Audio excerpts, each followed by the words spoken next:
তো দেখবেন যে আমি হচ্ছে যে ওয়েবসাইটে ডিজাইন করছিলাম এই মোটামুটি। আপনি এইভাবে চাইলে আপনার বায়োগ্রাফি ডিজাইন করতে পারেন, অনলাইনে ওয়েবসাইট তৈরি করতে পারেন। হ্যালো, আসসালামু আলাইকুম। বাবু চ্যানেলের পক্ষ থেকে সবাইকে স্বাগতম। আশা করি সকল অনেক ভালো আছেন। তো যাদের জিমেল অ্যাকাউন্ট আছে তারা চাইলে এখন থেকেই জিমেল অ্যাকাউন্টের মাধ্যমে খুব সহজে আপনারা চাইলে আপনাদের ওয়েবসাইট বা পোর্টফোলিও, বায়োগ্রাফি বা গ্যালারি এই টাইপের জিনিসগুলো আপনি তৈরি করতে পারবেন। লাইক ওয়েবসাইটের মতো আপনি ওয়েবসাইট তৈরি করতে পারবেন। চাইলে আপনি যে ওয়েবসাইটের জায়গায় পোর্টফোলিও তৈরি করলেন, বায়োগ্রাফি তৈরি করলেন, বা আপনার যা ইচ্ছে সেগুলো আপনি তৈরি করতে পারবেন। চাইলে গ্যালারি টাইপের ডিজাইন করতে পারবেন খুব সহজেই, জাস্ট একটা জিমেল অ্যাকাউন্ট থাকলেই হবে। তো চলুন দেখাই দিচ্ছি কীভাবে করবেন। সর্বপ্রথম আপনার হচ্ছে এটা আমি পিসিতে করতেছি, যারা মোবাইল আছে তারা মোবাইলে করতে পারেন। মোবাইলে গুগল ক্রোমে জাস্ট আপনি ডেস্কটপ মোড অন করে দেন, এগুলো কাজ আপনি করতে পারবেন, কোনো সমস্যা নেই। আমি নর্মাল হচ্ছে আপনি যখন পিসিতে যাবেন, গুগল ক্রোম ওপেন করার পর আপনার রাইট সাইডে দেখবেন হচ্ছিল আপনার জিমেলের পাশে এরকম ডট ডট চিহ্ন আছে। এখানে ক্লিক করলে আপনি যে ড্রাইভ একটা অপশন পাবেন, আপনি এখানেও যেতে পারেন, অথবা গুগল আপনি সার্চ দিতে পারেন, গুগল আপনি সার্চ দিতে পারেন গুগল ড্রাইভ। তো গুগল ড্রাইভ দিয়ে সার্চ দেওয়ার পর সরাসরি আপনি এখানে গুগল ড্রাইভের মধ্যে নিয়ে চলে আসছে। এই জায়গায় ক্লিক করলে আপনার যে ড্রাইভ আছে, এই যে গো টু ড্রাইভ, এই ড্রাইভের মধ্যে আপনাকে নিয়ে চলে যাবে, অথবা আপনি সরাসরি ওখান থেকে ড্রাইভে অ্যাক্সেস করতে পারেন। মোবাইলে অনেকেরই গুগল ড্রাইভ অ্যাপস আছে, অ্যাপস দিয়ে মোটামুটি এটা করা সম্ভব না, এখন অপশন নাই। আপনার সরাসরি গুগল ক্রোমে এই কাজটা করতে হবে। গুগল ক্রোমে আসার পর সরাসরি বাম পাশের কর্নারে যদি আমরা লক্ষ্য করি, এখানে লেখা আছে নিউ। এই নিউ পাশে হচ্ছে আপনাদের যে ফাইল ট্যাবগুলো, ফোল্ডার আছে, এগুলো আপনাকে দেখাবে। তারপর আমি যদি এখানে নিউ ক্লিক করি, নিউ ক্লিক করার মোর একটা অপশন আছে। আপনি চাইলে গুগলের আরও অনেক কাজ আছে গুগল ড্রাইভের মাধ্যমে আপনি ডকের, শিটের, স্লাইডের কাজগুলো করতে পারেন। এগুলো আমরা পরবর্তীতে কোনো একটা ভিডিওতে আলোচনা করবো। আজকে শুধু আমরা গুগল ওয়েবসাইট অথবা আপনার বায়োগ্রাফি এগুলো কীভাবে তৈরি করবেন অনলাইনে সেটা আপনি দেখাবো। মোরে ক্লিক করার পর আপনি এখানে জাস্ট যাবেন সাইটে যাওয়ার পর আপনাকে একটা ইন্টারফেস নিয়ে চলে আসবে। ইন্টারফেসে আবার আপনি আপনার এখন ওয়েবসাইট জাস্ট ডিজাইন করবেন। তো এটা তেমন কোনো হার্ড তেমন কোনো বিষয় না, খুব সহজে আপনি ডিজাইন করতে পারবেন। এখানে যদি আমি প্রথমে দেখি, এখানে লেখা আছে সাইট নেম কী দিবেন। যদি ধরেন আপনি যা বানাবেন, যদি আপনার পোর্টফোলিও বানান, অনলাইন পোর্টফোলিও আপনার লিঙ্ক দিবেন, তাহলে আপনার মানে পোর্টফোলিওটা মানুষ দেখতে পাবে। অথবা ধরেন আপনার বায়োগ্রাফি বানালে বা কোনো অ্যালবাম যদি আপনি বানান বা সেটা যদি কোনো জায়গায় শেয়ার করেন, এটা আপনি যে কোনো জিনিস বা কোনো ধরনের একটা ওয়েবসাইট তৈরি করতেছেন, আপনার ধরনের ব্লগ টাইপের কোনো ওয়েবসাইট তৈরি করতেছেন, তাহলে আপনি এটা এখান থেকে করতে পারবেন। তো আমি এখন আপাতত একজনের বায়োগ্রাফি তৈরি করতেছি, সেটা হচ্ছে লোকার বিশেষ করে একজনের করলেই হলো। যাক, আমি এখন আপাতত জনি লিভারের খুব পছন্দের একজন কমেডিয়ান, যাক তার একটা বায়োগ্রাফি আমি তৈরি করতেছি। তো জনি, আমি যেহেতু ওয়েবসাইটের নাম দিতেছি জনি লিভার। ওকে, এখন এইটা হচ্ছে বায়োগ্রাফি।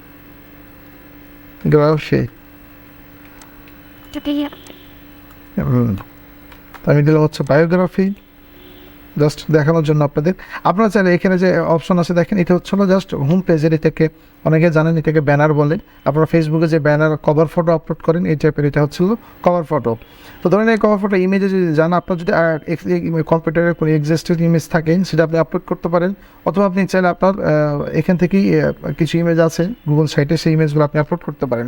তারপর যদি আপলোড করতে চান তাহলে আপলোডে ক্লিক করবেন। আর যদি আপনি নর্মালি এখান থেকে কোনো ইমেজ নিতে চান, তাহলে আমি এখানে সিলেক্টে ক্লিক করতেছি। করার পর দেখুন এখানে এর রিলেটিভ অনেকগুলো ইমেজ আছে, গুগলে দিয়ে দিয়েছে অলরেডি, আপনি ইমেজগুলো পিক করতে পারেন। তো আমি আপাতত এই ইমেজটা পিক করতেছি জাস্ট দেখানোর জন্যই। ইমেজটা পিক করার পর আমরা যদি এখন নিচে আসি, রাইট সাইডে দেখি, তো রাইট সাইডে এখানে টেমপ্লেটগুলো দিয়ে দিয়েছে, আপনি কী কী এলিমেন্ট এইগুলো আপনি চাইলে অ্যাড করতে পারেন। আপনি যদি ইনসার্টে দেখেন, ইনসার্ট অপশনে, তাহলে এখানে দেখবেন টেক্সট বক্স, ইমেজ, তারপর ড্রাইভ, নিচে আবার দেখবেন কন্টেন্ট আছে। এখানে এই যে আইকনটা আছে, এটা হচ্ছে ইমেজের, পাশেরটা হচ্ছে রাইট আপের, মানে আপনি ইমেজ আর রাইট আপ একসাথে করতে পারবেন একটা রোতে। তারপর একটা রোতে আপনি চাইলে ইমেজ আর লেখালেখি করতে পারবেন। একটা রোতে দুইটা ইমেজ, একটা ইমেজ, এভাবে আপনি ডিজাইন করে নিতে পারেন, বা যেটা আপনি যেই এলিমেন্টে আপনি এই জায়গায় এই টেমপ্লেটটা অ্যাড করবেন সেভাবে আপনি কাজ করতে পারবেন। আমি রাইট সাইড অপশন নিয়ে কথা বলতেছি। পেজ আছে, আপনি চাইলে নতুন পেজ তৈরি করতে পারেন, আর এখানে বিভিন্ন ধরনের থিম আছে, আপনি থিম অ্যাড করতে পারেন। তো আমরা আপাতত অত ডিপ লেভেলে যাচ্ছি না, আমরা এখন সহজভাবে যারা বায়োগ্রাফি বা পোর্টফোলিও বা নর্মাল একটা ওয়েবসাইট বা অ্যালবাম টাইপের জিনিস তৈরি করতে যাচ্ছেন, তাদের জন্য এটা মোটামুটি ভিডিওটা তৈরি করা যায়।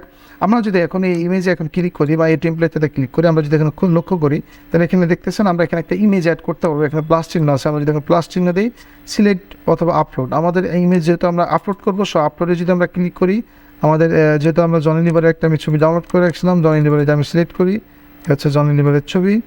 এখন আমি জয়েন লিভার সম্পর্কে রাইট সাইডে গেছি লিখবো, মানে এটা বায়োগ্রাফি টাইপের কিছু একটা হচ্ছে। তো আমি এখন চ্যাট জিপিটি কীভাবে ইউজ করা তো অনেকে জানেন, যারা চ্যাট জিপিটি সম্পর্কে জানেন না তারা আমার চ্যাট জিপিটি ভিডিও দেখে আসতে পারেন। আমরা চ্যাট জিপিটিতে লিখতেছি অ্যাবাউট জনি লিভার। ওকে, এরপর জনি লিভারের চ্যাট জিপিটিকে বললাম, চ্যাট জিপিটি তখন আমাকে জনি লিভার সম্পর্কে কিছু একটা বলতেছে। যাই বলুক, আমি আপাতত অত কিছু লাগতেছে না, এই পর্যন্ত দিলেই হবে। আমি আপাতত প্রথম কলমটা কপি করতেছি, তারপর এই জায়গায় যদি আমরা একটা পেস্ট করি, এখন এই যে লেখাগুলো আছে দেখা যাচ্ছে না, আপনি কালার চেঞ্জ করতে পারেন, ফন্টের কালার এখানে আপনি চাইলে বোল্ড করতে পারেন, এখানে ফন্ট সিলেক্ট করতে পারেন। আমি ধরেন আপাতত নর্মাল একটা ফন্টই সিলেক্ট করতেছি, তারপর এখানে ধরেন আপনি সাইজ সিলেক্ট করতে পারেন, সাইজ হচ্ছে আমি আপাতত 12 রাখতেছি। তারপর আপনি এখান থেকে চাইলে ফন্টের কালার এই যে যেখানে আছে এখানে সিলেক্ট করার পর আমি এটা ব্ল্যাক কালার দিয়ে দিলাম, ঠিক আছে। আপনি চাইলে এটা বোল্ড করতে পারেন, আপনি এভাবে এখানে আপনার পছন্দ অনুযায়ী ফন্ট আপনি যদি ঠিক করে নিতে পারেন। আপাতত আমি এই ফন্টটাই দিচ্ছি, না এটা যাচ্ছে না, মোটামুটি এটাই দিই, যেহেতু বায়োগ্রাফি সো লাইনগুলো সবগুলো অ্যালাইনমেন্ট থাকা উচিত। সো আমাদের মোটামুটি এটা হয়ে গেছে। আমরা যদি এখানে দেখি এই ইমেজটা আর একটু তাহলে একটু বড়ো করি, তাহলে এইটা দুইটা পাশাপাশি থাকে দেখতে, হ্যাঁ ভালো লাগতেছে।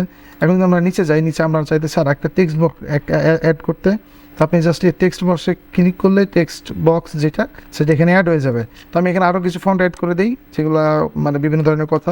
আপনি আপনার ইনফরমেশান আপনার পছন্দ অনুযায়ী আপনি যে কোনো টেমপ্লেট দেখে এখানে আপনি আপনার মতো ডিজাইন করবেন।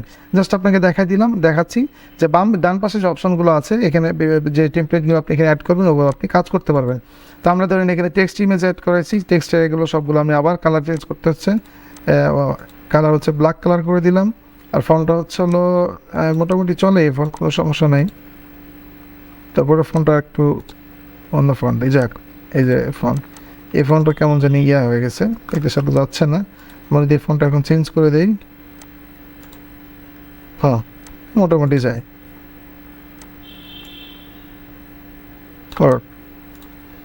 এবং আমি ইমেজ ছোটো করে হচ্ছে আপনি ফন্টটা এই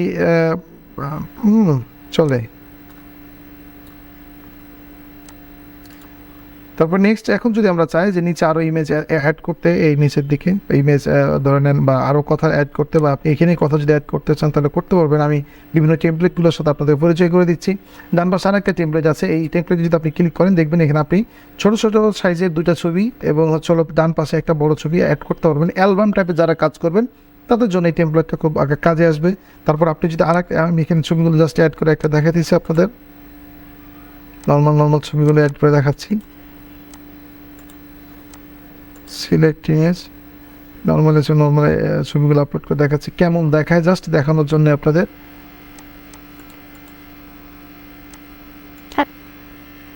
এখান থেকে চাইলে আপনি গুগলে সার্চ করতে পারেন।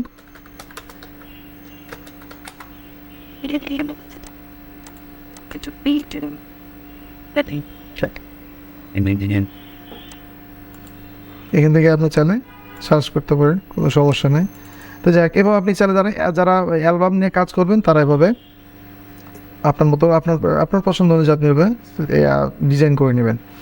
তা আপনার ডান পাশে যদি লক্ষ্য রাখেন আরও ধরনের টেমপ্লেট আছে। নিচে যদি আরও একটু যাই তাহলে এখানে দেখবেন যে বাটন আছে, যদি আপনার চাই এই জায়গায় ক্লিক করতে তাহলে বিভিন্ন ধরনের আপনি বাটন এই জায়গায় অ্যাড করতে পারেন এবং এখানে আপনি লিঙ্ক দিতে পারেন। কেমন লিঙ্ক দিতে পারেন, যদি আমি এখানে দিই যে হচ্ছিল তার ফেসবুক, আপনার যদি ফেসবুক লিঙ্ক থাকে, আপনি ধরনের পোর্টফোলিও তৈরি করতেছেন তাহলে ফেসবুকের জন্য এখানে দিলাম, আর লিঙ্ক দিলাম হচ্ছে হলো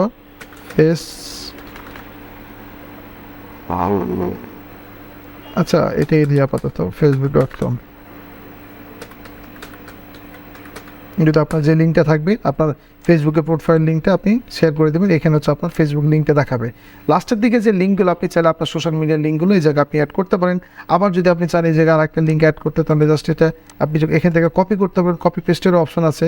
আবার যদি আপনি চান এটা হচ্ছে এই জায়গায় নিয়ে আসতে, সেটা এই জায়গায় নিয়ে আসতে পারবেন, রাইট সাইডে জাস্ট আপনাকে ড্র্যাগ অ্যান্ড ড্রপ করতে হবে, ধরে মুভ করতে পারবেন। এখন ধরেন আমি যেটা আছে সেটা একটু এডিট করতে যাচ্ছি, এটা ফেসবুক না, এখন এটা আমি দিতে যাচ্ছি ইউটিউব লিঙ্ক, অথবা আপনার লিঙ্ক দিয়ে যদি লিঙ্ক দিতে চান যারা পোর্টফোলিও বা বায়োগ্রাফি বানাবেন তাহলে আপনি এখানে লিঙ্ক জাস্ট দিয়ে আপলোড করে দেবেন। তো এটা এভাবে আপনি করার পর আপনার যদি ব্লগিং সাইট হয় তাহলে আপনি জাস্ট টেক্সট নিয়ে কাজ করবেন। নতুন পেজে আপনি যদি যান তাহলে আপনি নতুন একটা পেজ চাইলে এই জায়গায় জাস্ট প্লাস চিহ্নতে ক্লিক করলে নতুন পেজ, নিউ পেজ নামে একটা অপশন আছে, নিউ পেজে আপনি ক্লিক করতে পারেন। নতুন পেজ আর একটা জেনারেট হয়ে যাবে, নতুন পেজের নাম দিবেন, আপনি নতুন পেজ চলে আসবে, তখন আপনি এখানে চ্যাপ্টার ডিলিট করতে পারবেন। তো নর্মালি বায়োগ্রাফি করার জন্য যে আমাদের নতুন একটা পেজ অ্যাড হয়ে গেছে, আমরা যদি এখন যে হোম চলে আসছে এই পেজের নাম যদি আমরা যা খুশি তাই দিতে পারবেন, অথবা চাইলে আপনি এখন পেজটা আমাদের লাগছে না আমরা ডিলিট করে দিই, আপনি চাইলে এখন এই পেজে ডিজাইন করতে পারেন। যারা মানে ব্লগিং নিয়ে কাজ করেন তারা ধরুন এই পেজেও কাজ করতে পারবেন। তো আমাদের যেহেতু এখন বায়োগ্রাফি নিয়ে কাজ করতেছে, আমাদের সেকেন্ড পেজের কোনো প্রয়োজন নেই, আমরা সেকেন্ড পেজটা আপাতত ডিলিট করে দিই, আমাদের ফার্স্ট পেজ যেটা আছে সেটাই চলবে। তো মোটামুটি এভাবে আপনি ডিজাইন করতে পারেন। আবার যদি আরও কিছু লাগে, এখানে আরও কিছু অপশন আছে, যেমন ইউটিউবে সরাসরি চাইলে আপনি ভিডিও এখানে অ্যাড করতে পারেন, চাইলে আপনি এখানে ক্যালেন্ডার ম্যাপও অ্যাড করতে পারেন, ডক টাইপের যে কাজগুলো সেগুলো কাজ এখানে অ্যাড করতে পারেন, সিটও অ্যাড করতে পারেন, ইভেন চার্ট পর্যন্ত আপনি এখানে অ্যাড করতে পারবেন। তার মানে আপনি চাইলে এখানে মানে আপনার পছন্দের যে একটা সুন্দর ওয়েবসাইটও আপনি এখানে জেনারেট করতে পারেন, কোনো সমস্যা নাই। এই যে এভাবে আপনি ডিজাইন করার পর আপনি যদি আপনার বায়োগ্রাফি অ্যাড করেন বা কোনো গ্যালারি অ্যাড করে ডিজাইন করেন, ডিজাইন করার পর নর্মাল হচ্ছে আপনি এই জায়গায় পাবলিশে ক্লিক করবেন। পাবলিশে ক্লিক করার পর আমরা এখানে হচ্ছে নাম দিবেন আপনার ওই ওয়েবসাইটের নাম। যদি আপনার বায়োগ্রাফি বানান তো যে নামই দিবেন, আমি যেহেতু আমি জনি লিভারে বানিয়েছি সো এখানে জনি লিভার অটোমেটিক তারা সাজেস্ট করছে একটা নাম, ওকে আমার এটা কোনো সমস্যা নাই, আমি এটা জনি লিভার হলে চলবে। তা আমি ধরনের নর্মালি এখানে পাবলিশে ক্লিক করতে পারি, যদি পাবলিশ দিই পাবলিশ হয়ে যাবে। তো আমাদের এই ওয়েবসাইটটা বর্তমানে পাবলিশ হয়ে গেছে। তো এখানে সরাসরি আমরা যে অপশন আছে এখানে কপি লিঙ্ক একটা অপশন আছে, কপি লিঙ্কে যদি আমরা ক্লিক করি তারপর ওয়েবসাইটের লিঙ্কটা কপি হয়ে যাবে। আপনি চাইলে এই লিঙ্কটা এখন যে কোনো জায়গায় শেয়ার করতে পারেন, আপনার ওয়েবসাইটটা আপনি দেখতে পারবেন, আপনার বায়োগ্রাফি আপনি অনলাইনে দেখতে পারবেন। তো এখন আপনি যে লিঙ্কটা কপি করলেন, আমরা যদি এখন টেস্ট করে দেখি, আমরা যে কোনো একটা মুডে যাওয়ার পর আমরা ধরনের এই যে লিঙ্কটা আমরা কপি করছি এই লিঙ্কটা যদি যাই তো দেখবেন যে আমরা হচ্ছে যে ওয়েবসাইটে ডিজাইন করছিলাম এই মোটামুটি। আপনি এভাবে চাইলে আপনার বায়োগ্রাফি ডিজাইন করতে পারেন, অনলাইনে ওয়েবসাইট তৈরি করতে পারেন।